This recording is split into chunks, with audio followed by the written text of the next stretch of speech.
Most of us, at one time or another in our lives, have experienced music that so deeply resonates in our soul, we can't help but join in. What's that about? Why is it that music moves us so?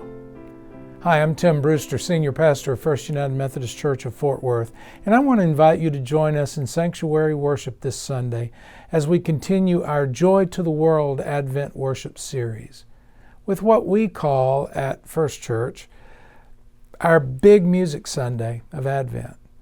And the sermon, Repeat the Sounding Joy, Loving Joy. The reverberating phrase in this classic Christmas hymn, Repeat the Sounding Joy, offers us yet another vision of joy that brings us together, regardless of our differences, by urging us to repeat the sounding joy of the good news of love. When I think about this, I'm reminded of a story told by Fred Craddock about a missionary named Oswald Golter.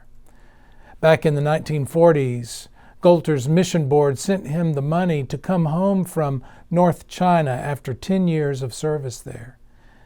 When he docked at a port in India to await passage home, he found a boatload of refugees housed in a warehouse on the pier. Golter learned that because these refugees weren't wanted in very many ports, they were stranded there. It was Christmas time, so the missionary went to the warehouse to visit these refugees. And he said to them, "Merry Christmas! What do you want for Christmas?" "We're not Christians," they said. "We don't believe in Christmas." "I know," said the missionary, "but what do you want for Christmas?" Golter kept on like this for a while until the refugees finally mentioned some wonderful German pastries they were fond of. He left them then and scoured the city until he found a bakery that made those pastries. Golter then cashed in his ticket home, bought baskets and baskets of the pastries, took them to the refugees, and wished them a Merry Christmas. Years later, when Golter told this story to his students, one of them said, "But sir, why did you do that for them? They weren't Christians. They don't even believe in Jesus." "I know," he replied, "but I do."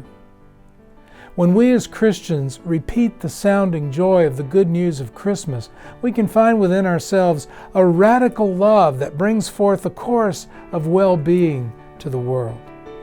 I look forward to seeing you this Sunday in the sanctuary, where we will repeat the sounding joy together in a morning filled with beautiful music and our Adoramus Chamber Choir's performance of Dan Forrest's Jubilate Deo.